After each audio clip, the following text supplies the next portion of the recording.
Ever feel like a walking zombie, coffee in hand, because your night was an endless cycle of wake-ups and lullabies?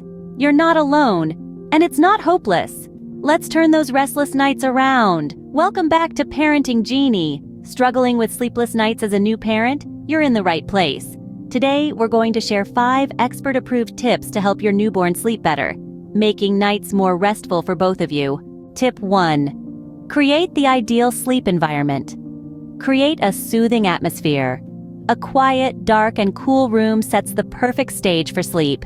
Consider using blackout curtains, a white noise machine, and keeping the room at a cool temperature. Tip 2. Establish a soothing routine. Consistency is key.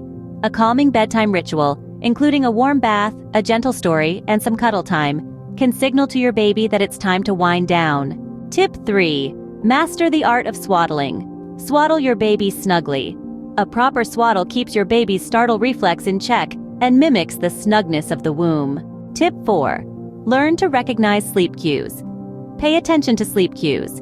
Yawning, rubbing eyes, and fussiness can all signal that it's time to sleep. Catching these signs early helps prevent your baby from becoming overtired. Introduce gentle baby massage. Try a gentle baby massage. A few minutes of soft, soothing strokes before bed can relax your baby. It's a powerful way to bond and ease your little one into sleep. We'd love to hear which tips worked for you, or if you have others to add, please share them in the comments below. Your insights are invaluable to our community. Enjoying our tips? Hit the like button, subscribe, and click the bell icon to stay updated with our latest videos. Check out the Parenting Genie website for detailed guides and more parenting resources. Thanks for watching, and sweet dreams to you and your baby. Happy parenting.